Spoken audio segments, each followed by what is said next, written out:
un próximo invitado, Juan David Giraldo Rojas. Él está vinculado a la Universidad de Medellín aquí en Colombia como formación y psicólogo de la Universidad Nacional Abierta de Distancia UNAD, especialista en pedagogía para el desarrollo también de la UNAD y magíster en relaciones internacionales iberoamericanas con línea de investigación en corrupción de la Universidad Rey Juan Carlos de España.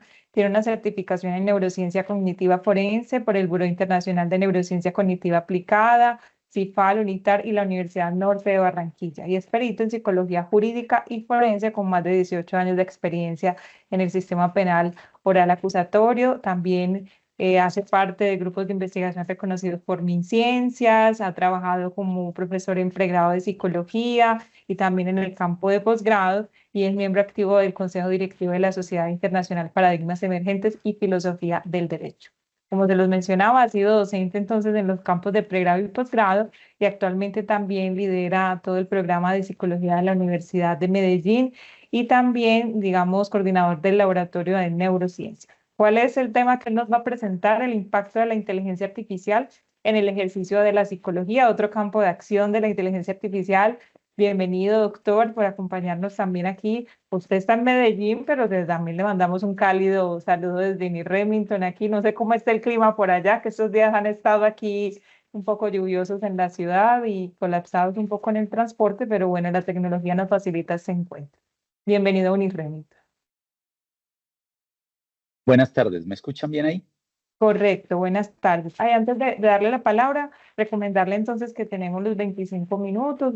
Faltando 5 minutos, le voy a hacer entonces la interrupción en caso de que usted esté muy concentradito por allá, que yo sé que se nos pasa el tiempo volando, para que tengamos entonces control del tiempo. Sí, claro, con mucho Adelante. gusto. Bueno, primero pues agradecerles la oportunidad de acompañarlos en este evento. Para mí pues un placer que me den la oportunidad de estar con ustedes, de compartir algunas ideas con esta ponencia y voy a tratar de ajustarme muy bien al tiempo, pues porque entiendo también que la hora es difícil, ¿cierto? Y ya hemos estado todo el día o toda la tarde en concentración acá en la ponencia, entonces voy a estar muy atento al temporizador para no pasarme de mis 25 minutos. Eh, Cuando hablamos de este tema de la inteligencia artificial, de la aplicación de la inteligencia artificial a la psicología y en especial, pues en este tipo de situaciones que competen la relación con humanos, pero también la calidad de vida, la felicidad y sobre todo la salud mental de las personas, pues hay que tener en cuenta una gran cantidad de elementos. Lo primero, pues, es ver el panorama general que vamos a desarrollar. Ahí, pues, nos vamos a enfocar en que la inteligencia artificial, como lo han mencionado ya todos los ponentes anteriores, nos ha transformado en múltiples dominios, ¿cierto? La industria, la medicina, las ciencias sociales y en esa unión entre lo que llamaríamos el enfoque biológico de la salud mental y el enfoque psicosocial de la salud mental aparece la psicología. Tendríamos un objetivo básico aquí que es explorar aplicaciones y beneficios que nos podría traer la inteligencia artificial, también qué desafíos nos está presentando y en especial algunas consideraciones éticas de la aplicación de la inteligencia artificial en la psicología.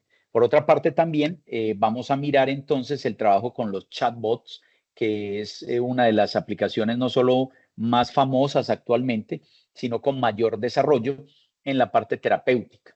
El uso en diagnóstico y predicción, aplicaciones específicas, por ejemplo, para el manejo de datos, para el tratamiento de personas, para, por ejemplo, la intervención en algunos tipos de trastornos de la personalidad y con algunos tipos de terapias específicas, las expectativas públicas que se generan frente al uso de la inteligencia artificial en psicología, la aplicación de la IA y el desarrollo profesional en psicología, que como verán, pues no se va a limitar única y exclusivamente a la clínica, también tocará otros campos. Por ejemplo, hoy en día ya es bastante utilizado en el campo de la psicología organizacional, en la selección de personal, también en manejo de datos, en investigación, etcétera. Pero en psicología ha tenido un gran impacto, sobre todo en la parte clínica y en la parte de salud. hice para esta ponencia un pequeño metaanálisis express sobre chatbots. Lógicamente no es el gran metaanálisis, es un metaanálisis con 4 investigaciones que vienen más o menos de 2017 a 2025, pero que han tenido un alto impacto frente a la publicación que se ha hecho con la investigación y su citación. Miraremos algunos elementos sobre ética y los retos y luego el futuro y algunas conclusiones. Entonces, para empezar, vamos a tocar el tema de las aplicaciones actuales. Tenemos básicamente unos chatbots terapéuticos donde vamos a hablar, por ejemplo, de cómo se han utilizado, algo del diseño de estos chatbots y la forma también en que ha impactado, por ejemplo, la relación humano-máquina en el control de algunas situaciones específicas y algunos problemas como la ansiedad o situaciones críticas con algunos pacientes con demencias. También el diagnóstico y la predicción en salud mental debido a la robustez en el manejo de datos que nos puede presentar la inteligencia artificial y las facilidades, por ejemplo, para obtención de información con gran rapidez. La utilización en investigación y análisis de datos, pero de comportamiento. Entonces, en este caso, por ejemplo, la búsqueda de estudios específicos en algunos trastornos, en algunas enfermedades, bien sean de base biológica o bien sea a nivel de comportamiento. Y el análisis de datos comportamentales asociados, por ejemplo, a la forma como se procesa la información y al rastreo de datos para hallar patrones específicos, que es uno de los grandes avances que tenemos hoy en día con el deep learning, el machine learning, pero también con el procesamiento de datos con Java e inteligencia artificial. Y por último, unas intervenciones clínicas mejoradas que podrían permitirnos estar casi que 24/7 con las personas o con los pacientes en el caso de la asesoría. Bien, ya cuando hablamos específicamente de las limitaciones que podríamos tener con los chatbots, entonces vamos a ver que hay problemas de falta de empatía humana, limitaciones en manejo de crisis y riesgos de incomprensión en mensajes emocionales. Cuando nos han hablado de los chatbots, pues nos han hablado básicamente de un algoritmo. Aquí no estamos hablando de que haya una verdadera interacción, pero estos algoritmos han sido diseñados también para manejar de cierta manera detección de emociones y generar empatía. Pero no es lo mismo generar la empatía frente al tratamiento o al trato específico con el terapeuta que generar empatía por el uso de unas frases específicas que han quedado grabadas y que se entrenan en el chatbot para que se utilicen como respuestas a manifestaciones específicas de la persona o alguna pregunta específica o alguna situación de manifestación en estado emocional de un sujeto durante su interacción con el chatbot. El asunto es que ahí habría una falta de empatía porque no tenemos el rapport, ¿cierto? Y el rapport entendido no solo como el manejo de la comunicación inicial y el encuadre en la comunicación, sino también el manejo de la responsabilidad emocional con el otro, ¿cierto? El manejo precisamente de la gestión emocional con el paciente durante la sesión terapéutica y la capacidad que tiene, lógicamente, el profesional para poder gestionar sus propias emociones y gestionar las emociones del paciente o del tratante o del consultante durante la sesión terapéutica. Entonces, la inteligencia artificial pues no ha podido llegar hasta allá. No se nos puede olvidar que estamos hablando es con un robot. Se ha magnificado mucho también esta supuesta capacidad de la inteligencia emocional para relacionarse con las personas. Todavía no tiene esa capacidad tan supuestamente desarrollada como la presentan. Básicamente estamos viendo es un algoritmo en una máquina que emite una serie de respuestas que ya vienen prefiguradas por seres humanos. Entonces ahí habría una falta de empatía porque no se logra ese rapport ni se logra la comunicación profunda y empática que se puede dar durante el proceso terapéutico. Otro elemento importante que encontramos con los chatbots es que aunque están disponibles 24/7, aunque el paciente puede abrir su chatbot y preguntarle algo o solicitarle que le dé, por ejemplo, algún tipo de herramienta para una situación específica que siente o que está viviendo, y el chatbot le puede mandar 5 o 10 recomendaciones en un segundo. También tenemos un problema y es que el chatbot no puede detectar adecuadamente cuando estamos frente a una urgencia psicológica o a una crisis psicológica. Entonces, hay unas grandes limitaciones en el manejo de crisis o cuando hay, por ejemplo, las crisis de ansiedad o cuando hay, por ejemplo, una situación de manejo de emociones negativas dentro de una persona que puede tener un trastorno específico y que en ese momento la desborda y no es capaz de gestionar adecuadamente. Entonces hay una gran limitación en el manejo de estas crisis. Otro elemento fundamental ahí es los riesgos de incomprensión de mensajes emocionales y esto tiene que ver específicamente también con los desarrollos del machine learning, pero en lenguaje, o sea, la manera como el algoritmo aprende a usar el lenguaje humano y encuentra ciertas características en el lenguaje humano que deberían ser detectables. Hoy en día los chatbots más avanzados están utilizando no solo un alto desempeño en el lenguaje, en la interpretación del lenguaje y en el uso contextual del lenguaje, que son las áreas como en las que se han desarrollado específicamente, sino que también los están combinando con detección de microexpresiones faciales y también con detección de microexpresiones faciales asociadas a emociones o también con detección de tono en la voz asociado a estado emocional. Estos serían como los más complejos. Como ustedes verán, debe el chatbot manejar una gran cantidad de datos por milisegundo, lo cual implica que haya una incomprensión en muchas ocasiones del mensaje, porque el chatbot, por ejemplo, no puede entender, como decimos nosotros vulgarmente, el tonito de la palabra, ¿cierto? O entender si la persona está siendo sarcástico o no. Y eso dependerá entonces de los entrenamientos que le dan las personas que crean el chatbot y también de los sesgos que le pueden imprimir en ese entrenamiento. Bueno, ya cuando entramos en el área de la inteligencia artificial, en el diagnóstico y la predicción en salud mental, entonces encontramos unas muy buenas aplicaciones también en el uso en electroencefalografía y algoritmos de machine learning y de deep learning, ¿cierto?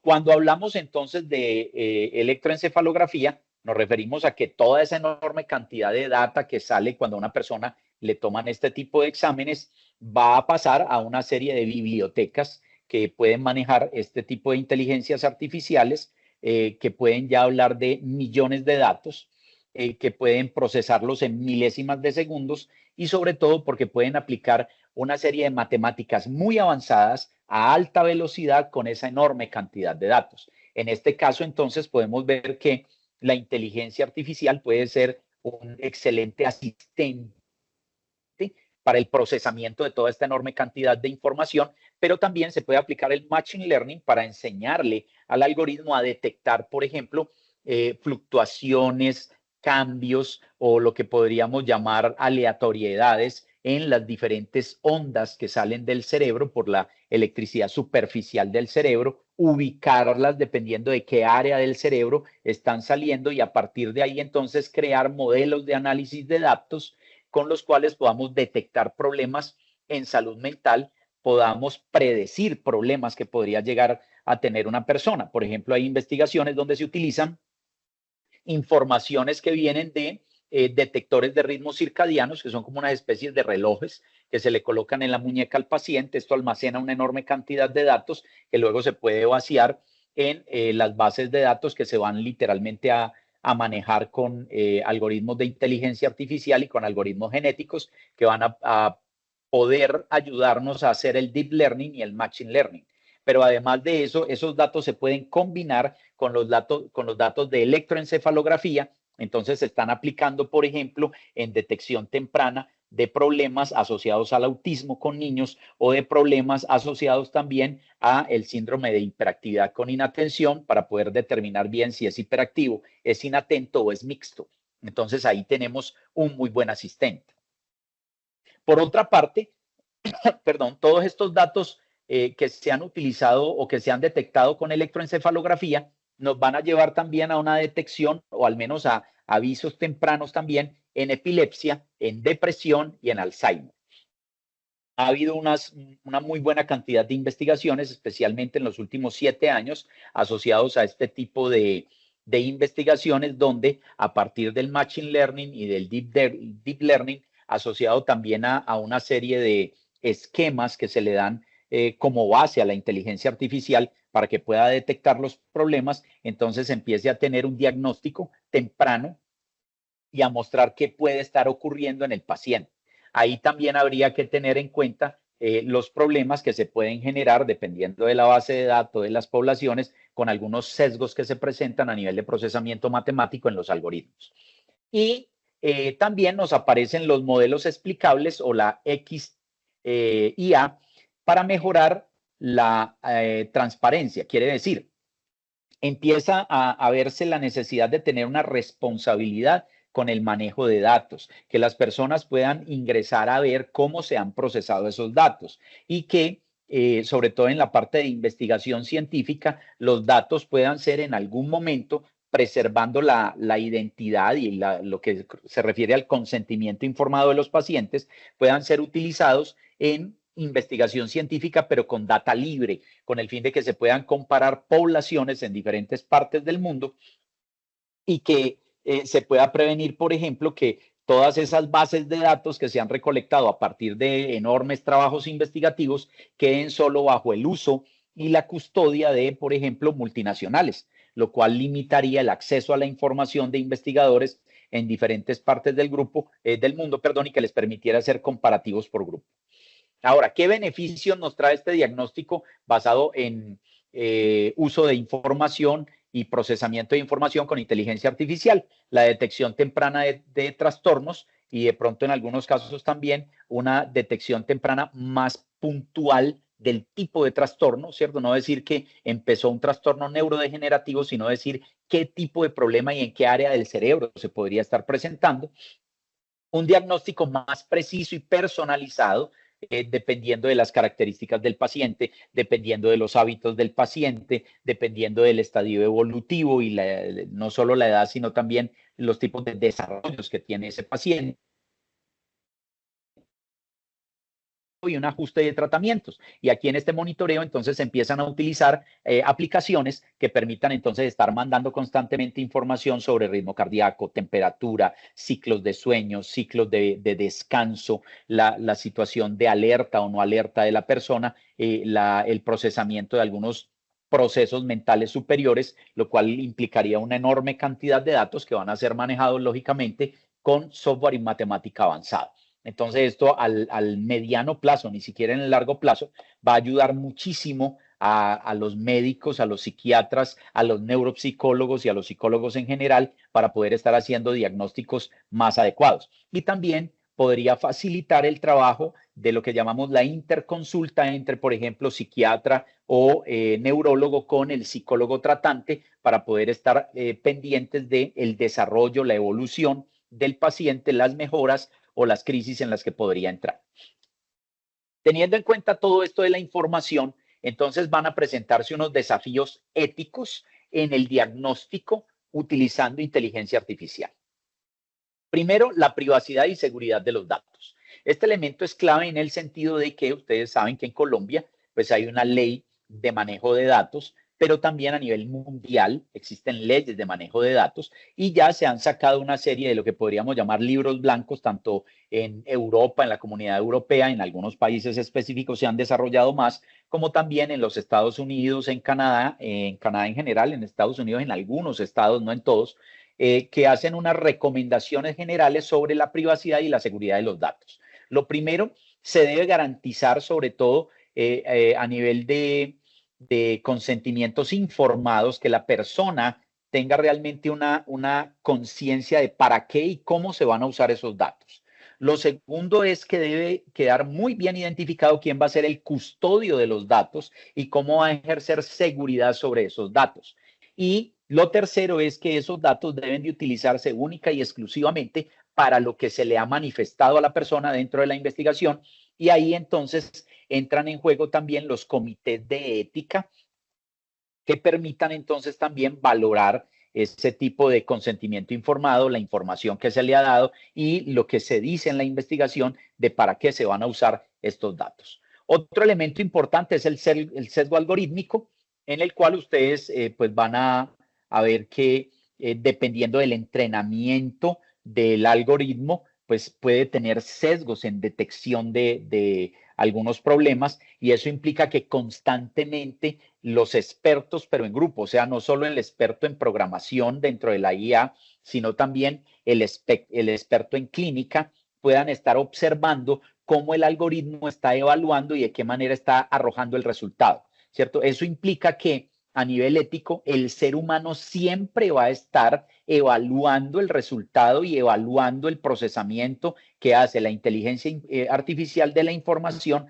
para dar un resultado. Por lo tanto, no es que la inteligencia artificial vaya a reemplazar al psicólogo o al neurólogo o al médico en general, al psiquiatra, en un diagnóstico, sino que se está convirtiendo en una herramienta primero de rápida prevención, pero de alto procesamiento de datos para tener una mayor fiabilidad en los diagnósticos. El tercero, como ven, es la necesidad de validación clínica rigurosa. Y es un elemento muy importante porque uno de los ensayos, por ejemplo, que he realizado yo es tomar un chatbot, entrenarlo, por ejemplo, con una buena cantidad de libros en terapia cognitivo-conductual, luego hacerle preguntas o solicitarle a estudiantes míos que le hagan preguntas o que simulen ser pacientes y mirar, por ejemplo, qué resultado arroja. Y en algunos casos uno tiene que mirar con mucho cuidado el resultado y ver lo que llamamos las entradas que le han dado. Ahora, Doctor, también me restan 5 minuticos para avisarle, muy interesante todo. bueno, yo estoy aquí, yo veo que son 6:50, pero bueno, vamos con Bueno, 6:50, por un minuto no vamos a no discutir, se doctor. preocupe. Adelante. Entonces, en estas aplicaciones tenemos la gestión de crisis escolares. En este sentido, ha tenido unos buenos resultados, por ejemplo, en la solución de conflictos, cuando se ha podido entrenar un chatbot dándole el papel de un consejero frente a tener, por ejemplo, la información básica del manual de convivencia y otro tipo de documentos, y entrenarlo con una serie de entradas de casos de análisis específicos para gestionar conflictos al interior de las escuelas. Otro ha sido en la detección del ciberacoso, entrenando a padres, a profesores, a los niños, y también generando información sobre detección de posibles ciberacoso en entornos escolares o en redes escolares, o sea, cuando se utilizan, por ejemplo, plataformas dentro de colegios o dentro de universidades. También en la aplicación en robot en terapia para demencia, donde específicamente el chatbot lo que trabaja es el manejo de la ansiedad, la psicoeducación y el soporte a las personas en ciertos momentos específicos en el proceso neurodegenerativo y en la demencia. Y uno que es muy interesante, que es lo que llamamos el humano virtual para la detección de la depresión, ¿cierto? Y los trastornos de personalidad asociados a problemas como problemas de fobia social, de ansiedad y el trastorno por estrés postraumático. Entonces, en este tipo de situaciones ha sido beneficioso y ha mostrado ser un buen soporte, sobre todo en momentos donde el paciente no puede estar en contacto directo con el terapeuta. Hay otro elemento que entra ahí, es la percepción pública y las expectativas. Entonces aparece el concepto de gobernanza tecnológica, donde se deben de gestionar las expectativas que las personas, en este caso, por ejemplo, los terapeutas o los pacientes, pueden tener frente a la aplicación y al uso de la inteligencia artificial.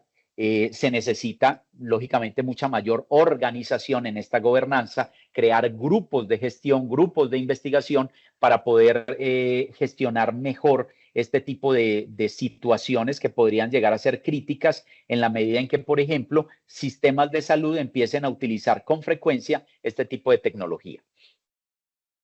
La mejora de los chatbots a nivel de expresiones emocionales que puedan a su vez mejorar la confianza del paciente en la relación con la máquina y en el tipo de consejos que se le da, y la importancia de lo que llamamos la comunicación transparente, para que las personas sepan que en cualquier momento pueden solicitar toda la información que hay ahí almacenada, por ejemplo, en un chatbot, y que esa información no va a ser utilizada, por ejemplo, en algunos casos que ya se han visto en Europa, por empresas para clasificar, por ejemplo, a las personas según alguna consulta o según algún tipo de diagnóstico, y en algunos casos para terminar el contrato.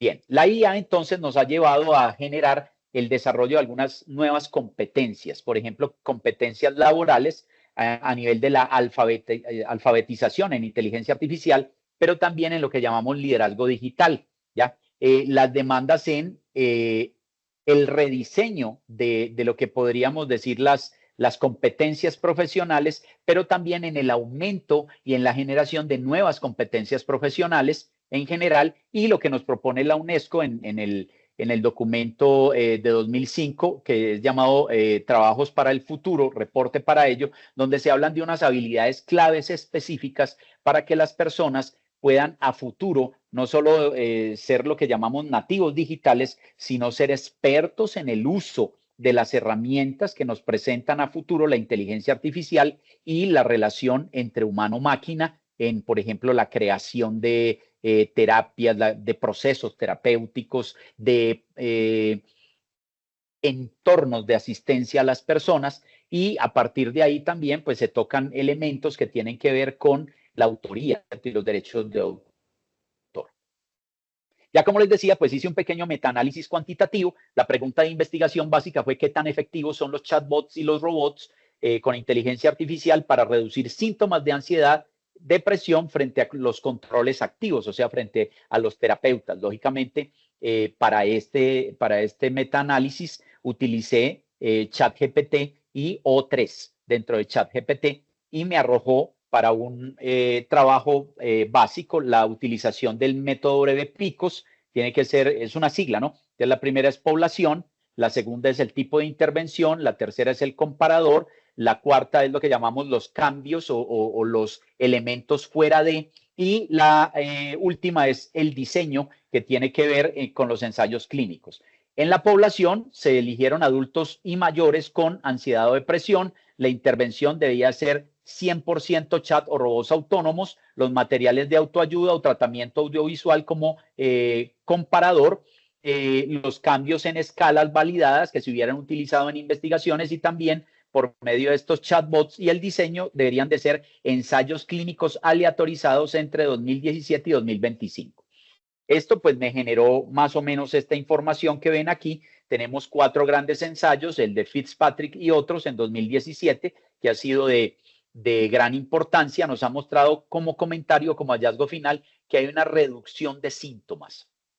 El de Close y otros en 2021, ya, que comparó con libros de autoayuda y nos dice que hay una reducción significativa de la ansiedad en las personas que utilizaron el chatbot test. En el primero fue el WeBot, que son 2 tipos de robots o de chatbots que utilizan un entorno muy particular y una forma muy bien diseñada para crear la relación emocional con las personas y el soporte emocional. En el caso de Carcos et al. 2024, el chatbot fue Fido y no halló una diferencia significativa entre la intervención con los humanos y el control que podía hacer el chatbot. Y Fan y otros en 2025 utilizó robots con inteligencia artificial en demencia para disminuir la ansiedad y la agitación de los pacientes, y halló que había una disminución, no muy significativa, pero una pequeña disminución de la ansiedad. Entonces, la conclusión rápida que encontramos acá fue que las intervenciones con inteligencia artificial sí pueden mejorar síntomas afectivos, pero de poco a moderado. O sea, no hay una gran diferencia con la intervención con los seres humanos. La viabilidad puede ser alta según la población, el tipo de control y el contexto, y se requeriría una mayor aplicación con más estudios y seguimiento prolongado. Tendríamos unas consideraciones éticas y retos, la privacidad y la seguridad de los datos, ¿cierto? Y los sesgos algorítmicos, la necesidad de supervisión humana constante y el consentimiento informado y las políticas de transparencia. Habría una perspectiva y una conclusión final que sería: la IA es una herramienta complementaria, no un sustituto. No hay nada que pueda sustituir el trato humano, la dirección o el trato cara a cara, unidireccional entre seres humanos, y esa relación terapéutica tan importante que se genera en el proceso. La importancia de equilibrar innovación y tecnología con la ética profesional, y para el futuro mejorar la empatía de los chatbots, estandarizar datos y aumentar la explicabilidad de los modelos. Bien, aquí ya, como digo, no les voy a martirizar más. Si hay alguna pregunta, estoy muy atento, y muchísimas gracias por toda su amable atención. Muchísimas gracias, Juan David. Bien interesante. Otro enfoque, hemos pasado aquí por todos los enfoques distintos de la inteligencia artificial, No hay preguntas por aquí, si tienen la pueden formular rápidamente. Yo sí quisiera hacerle un comentario. En estos días yo por allá todavía uso Facebook, ¿no? Ya los centennials no usan, pero yo tengo. Yo Y también. vi que una persona por allá escribió, ay, recomiéndeme un psicólogo, y por allá dos o tres personas, pero si tienes ChatGPT, entra y hazle la consulta. En la vida me lo hubiese imaginado yo teniendo las herramientas disponibles y otras personas pues obviamente respondiendo, pero ¿cómo así? Es que tenemos psicólogos. Entonces, bien interesante ahora que lo estabas mencionando, cómo también estas herramientas van aportando, como lo mencionabas.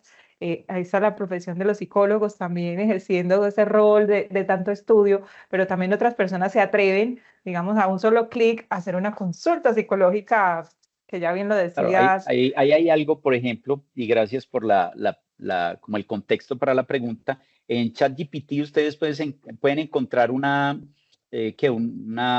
herramienta que se llama Sora, ¿cierto? Que es como una bolita ahí como de azul grisáceo. Sora está diseñado precisamente para generar conversaciones.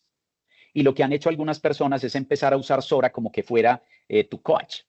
Sí. Realmente, pues un coach es un experto en un área, pero ya cuando vas a hablar de psicología como tal, de detección de problemas mentales, pues estaríamos hablando que Sora es algo así como una tía bien entrenada que te conoce muy poquito porque La ya estás mejor amiga, grandecito, diría yo.